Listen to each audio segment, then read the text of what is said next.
Good morning, everyone. I'm Mark Allen from Gaper.io, and I'm here today with David Hornik. He is the founder of Lobby Capital, correct, David?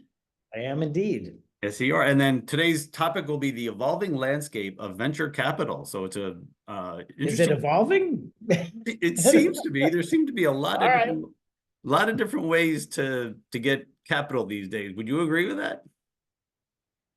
Yes and no. I mean, right now, we're in a kind of tough moment if you're out trying to fundraise. For a dozen years, you could raise money just by raising your hand and saying, I graduated from Stanford. And someone will go, oh, here's money.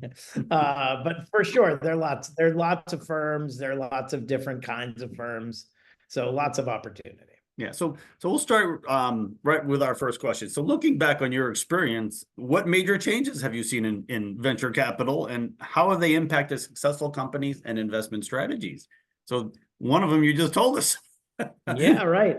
Well, I'll tell you. So I've been in the venture business now for 24 years, so a long time. Joined in June of 2000, a firm called August Capital when we were investing our third fund, and was at August 3, 4, 5, 6, 7. That was 20 years.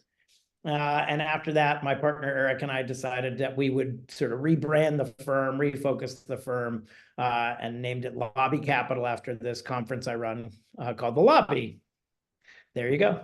And so I've seen a lot over that time frame. And so the two most significant changes, frankly, maybe there's a third. Two most significant changes are, when I started in the venture business, there was no such thing as a seed fund. There was no such thing as a pre-seed fund. All of that funding was done by angel investors, individuals who had funded companies before, made a bunch of money, and said, oh, we'd like to be helpful, right? So one of the early Sun Microsystems people was the first money into Google, because that's how you got funded at the time, right? And then my friend Josh Koppelman had been an entrepreneur, wanted to invest in companies, and he sort of thought to himself, why isn't it that you could have a seed fund? And so he created First Round Capital to put money in the first rounds. And that was really the thing that set people off to the races. Jeff Clavier came in shortly thereafter with a firm called Soft Tech VC that is now Uncork Capital. And now there are more than 1,000 firms that have, call it 100 million or more, that are focused on that very early stage. And that's had a huge impact when you think about it, right? Because before that, it was very much driven by who did you know. It was very driven. It was a very narrow funnel, right? There just weren't that many dollars. And so there weren't that many companies that got started. And now there is a huge amount of money. There are pre-seed funds. So before you've even built a thing, and now there's seed funds because you built the thing. And then there's mango seed rounds, because the mango seed is a big seed, that are these bigger rounds. So, and then you get to the Series A kind of folks like myself. And that's been pretty steady, to tell you the truth. And actually, it's been a relatively small number of firms that have been out there for a long time focused on this, folks like Emergence and Benchmark, et cetera, that are like, look, once you've demonstrated product market fit, we're excited. And the other shift is that there used to be only a handful of late stage funds, folks like Meritech, which were fantastic, always late stage funds. And if you were lucky, they'd fund you, or Scale Ventures, they'd fund you. And then it just looked like everything worked. And so the entire world was suddenly a late stage fund. And so there just are huge amounts of money that are willing to go into things that look like they're successful. And in part because there were outcomes that were much bigger than had historically been the case. There was no $100 billion IPO before before Facebook went out. Right. So that really changed the dynamics. And then the third thing that I think has been the dramatic shift over that time frame has been the rise of the accelerator, right? When Paul Graham and Jessica and his crew started Y Combinator, I went to the very first Y Combinator demo day in Cambridge, Mass, in Paul Graham's backyard. There were, I don't know, like 6 companies and 20 VCs there. now there are multiple cohorts of, double digit, triple digit companies, and then Techstars came in, and they have Techstars all right. I've been down to LA to go to Techstars Disney. I know that my friends started Techstars in Chicago. My partner Colin, who just joined us, had gone through Techstars as an entrepreneur in Chicago.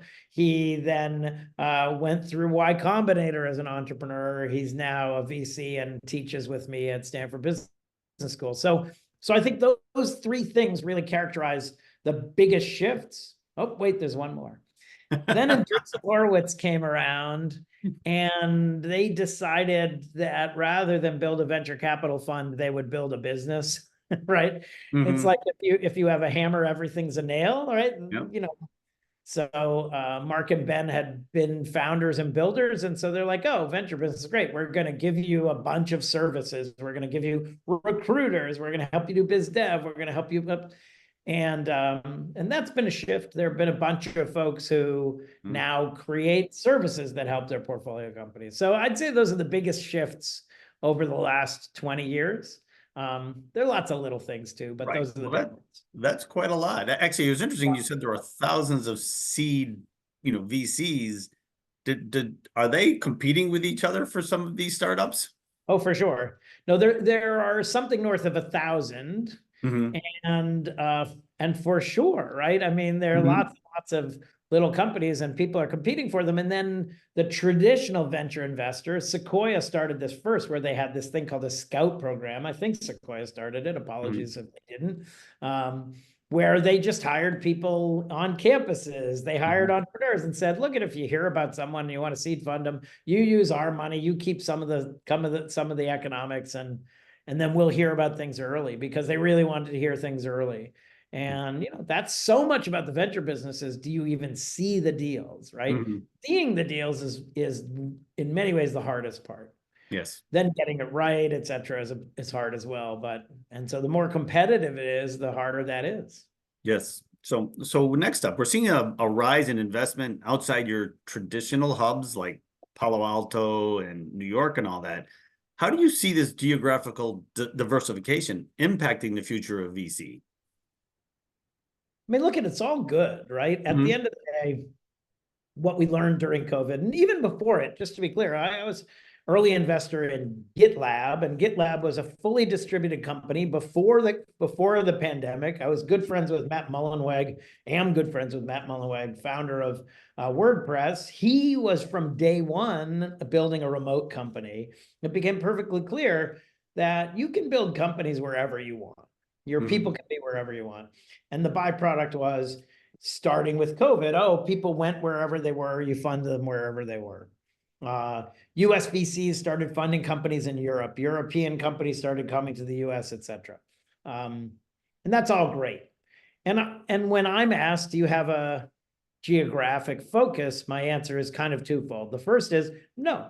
We have companies in Seattle, we have companies in Boston, we have companies in Texas and in Los Angeles. We have companies in Canada.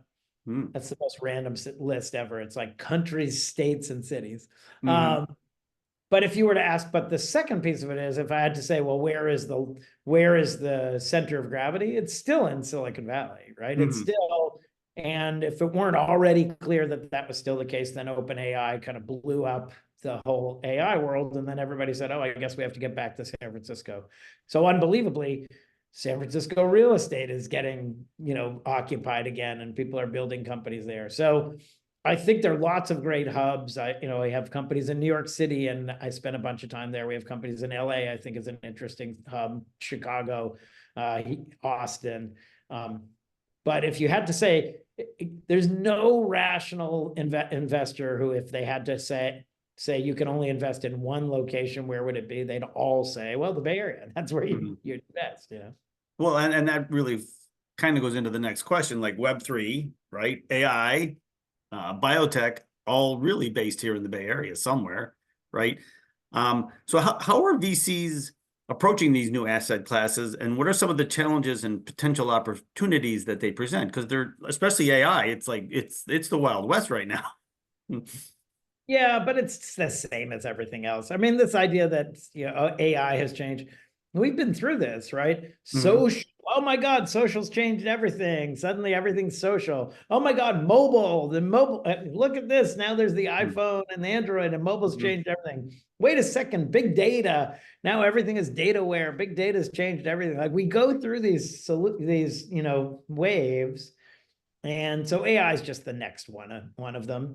And the tricky part will be that it's extraordinarily capital intensive. It is the byproduct of billions of dollars spent by and large by giant existing companies with a few exceptions.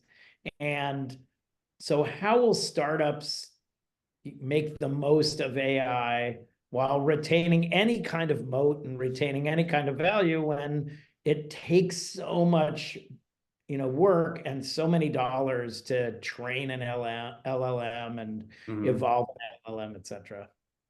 Yeah. And interesting, like AI is pretty much the hot one right now, but Web3 and cryptocurrency, if you go back 2 years, that was the hot one. Do you see that? Like it seemed to with FTX, it seemed to have a little bit of a lull there, but it seems to be coming back up. Would you agree with that?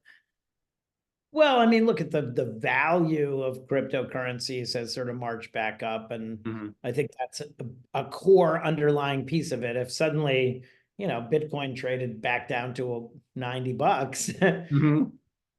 huge number of people would lose an infinite amount of money, and people would be sad, and they wouldn't be excited about tokens. Hmm. Um, I I think there are a lot of open questions about what one is going to do with Web3 and which pieces of Web3 were really fundamentally valuable or different, Hmm. or as opposed to just a thing that people were doing because it was the hot topic of the moment.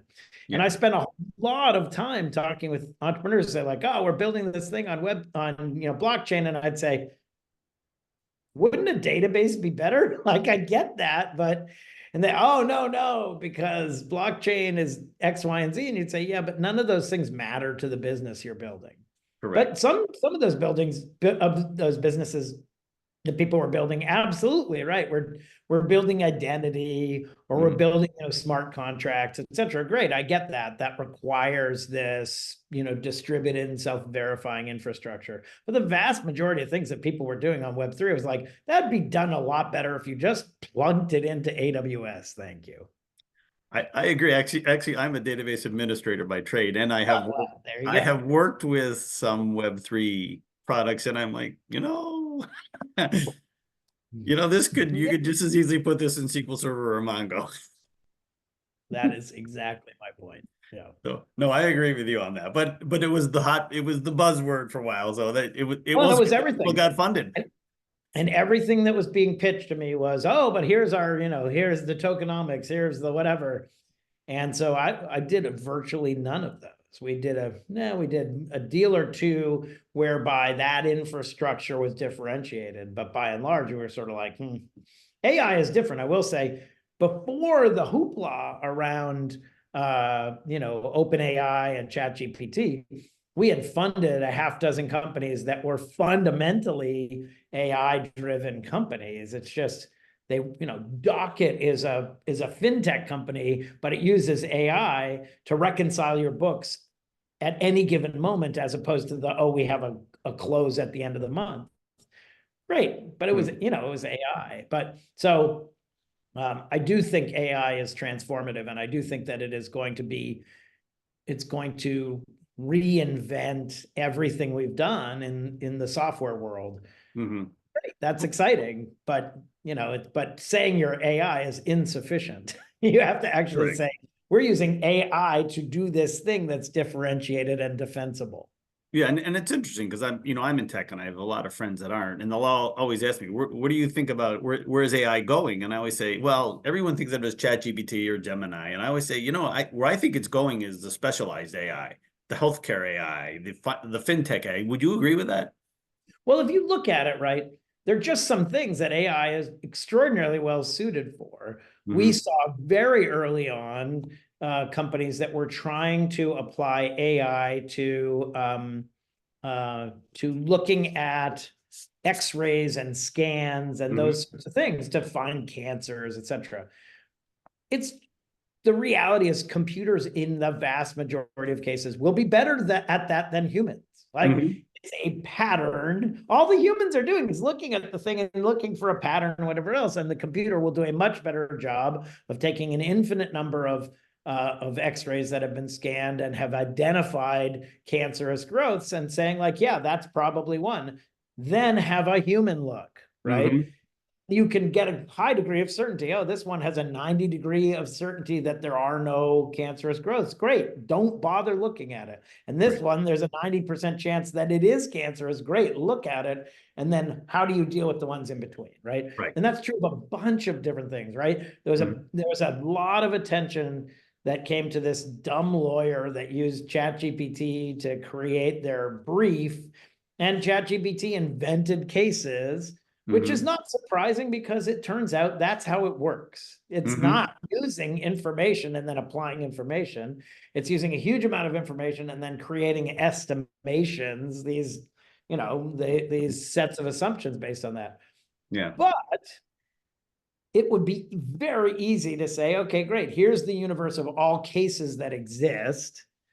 Here, now draft a brief. Now check it against the existing cases, and you're actually going to create something amazing. So yes, I agree with you. There are going to be awesome vertical applications across quite varied verticals, and those are going to be exciting, and they're going to create a lot of really big value. Yeah, and interesting you brought up cancer. A good friend of mine was, a world-renowned oncologist, and he's now retired, but towards the end of his career, he was letting computers, do exactly what you're saying. And, he's a person who gets called in quite often still to testify about different aspects when things happen. So yeah, he wholeheartedly agreed with that. I mean, you still need humans, right? My son just went into the hospital because he had what looked like pneumonia. They took a chest X-ray, and if you had asked the computer what it was, the computer thought he had tuberculosis, and it's like, no, he doesn't have And then the humans were like, well, it's probably not tuberculosis because that would be odd for a college student in New York. And it took them a while to figure out what it was. And you needed humans for that. Great. Right. And I think that, and I think that's one of the things that scares people is they think AI is going to take away their jobs. But people have been saying that since the computer was invented, right? And it seems to create more jobs in the long run. I mean, the irony of this wave is that historically what happens is there's a bunch of technology and it takes away blue collar jobs, right? It creates efficiency, it creates automation, et cetera.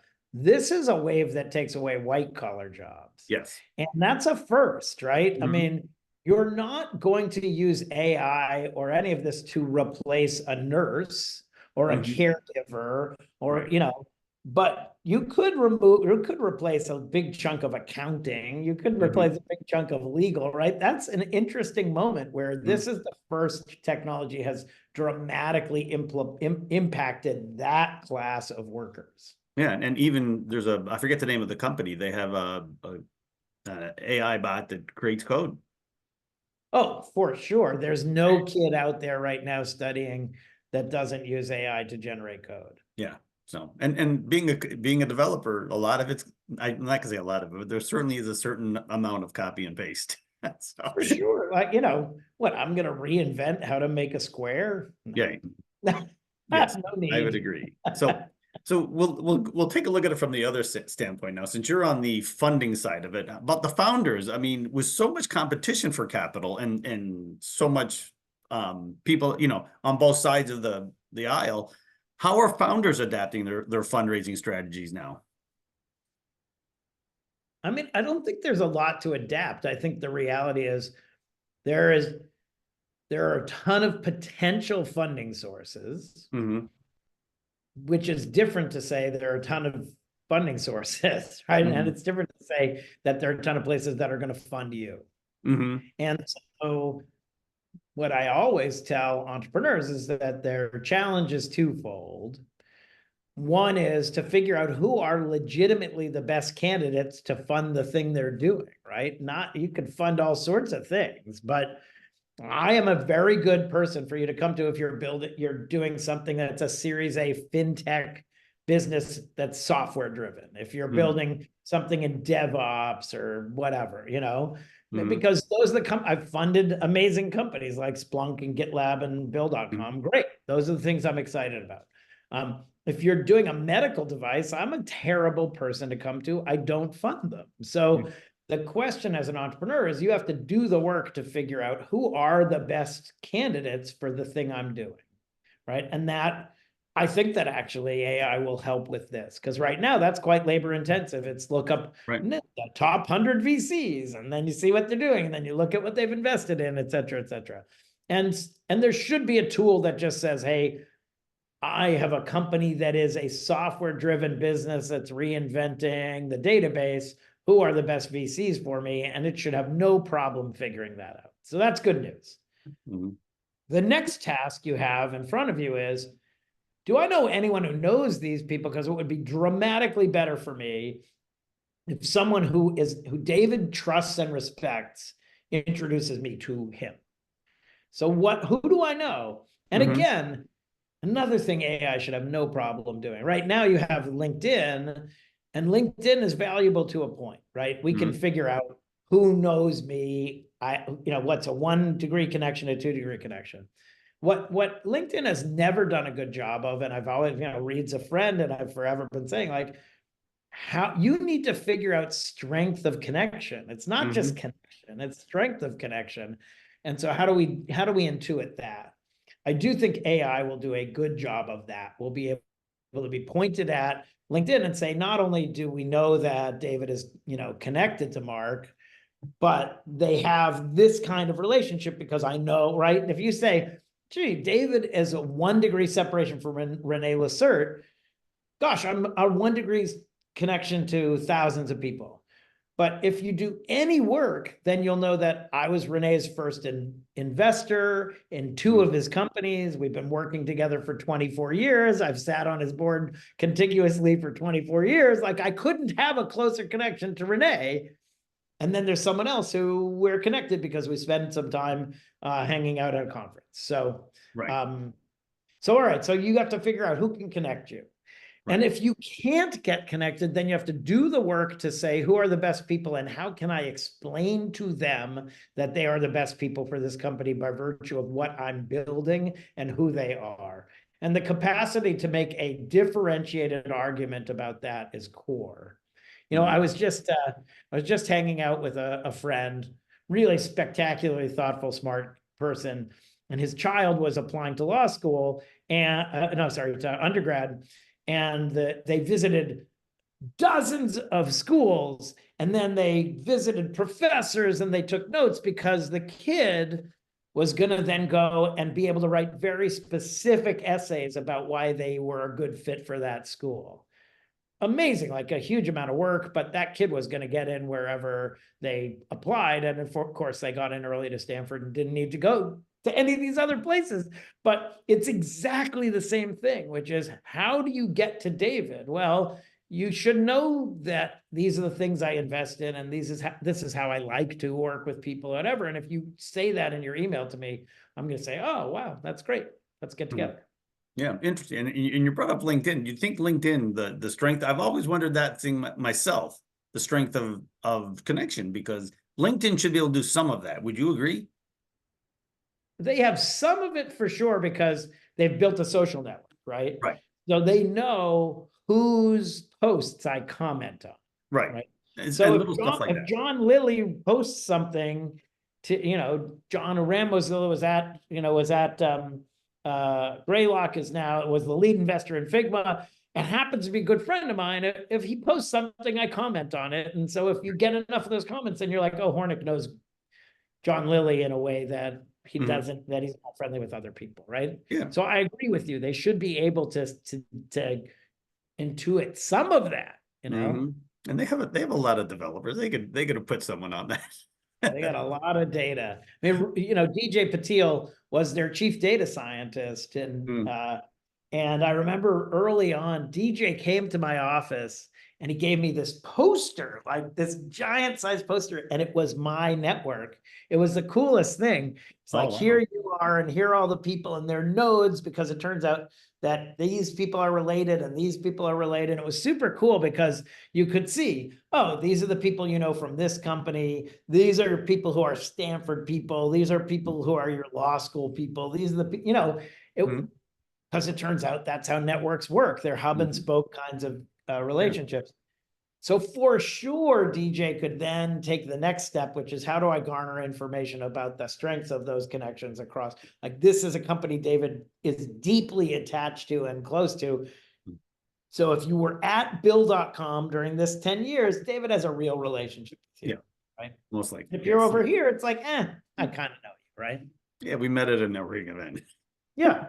Right. There's a lot of that. So one last question then, and we've talked about, you even talked about at the beginning, there's lots of new ways of people are getting, doing investing now, but even things like crowdfunding has become popular in the last probably 10 years. How do you see this, affecting traditional venture capital, or will it at even? Yeah. I mean, I don't really think so. I think, look, I say to entrepreneurs always, venture capital is not success. Venture Mhm. capital is a tool, right? I have a fund, I look for great companies, and I say to you, gosh, I'll trade you $10 million for 20% of your company. You take that $10 million and you create value.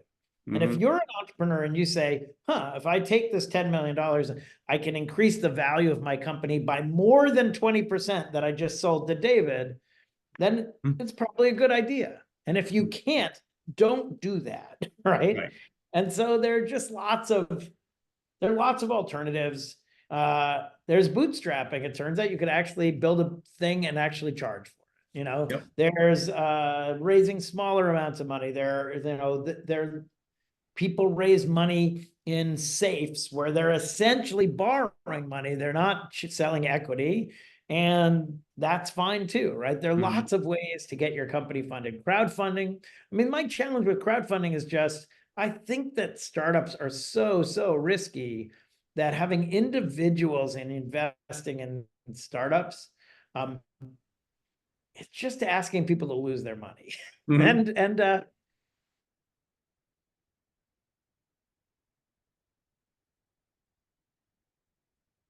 opportunity to seed fund Boober, and it turns out that's the one you're getting into, and you lose all your money and you're sad. So Mhm. I do think there is some reason to say that in these earliest moments, professionals have some capacity to judge.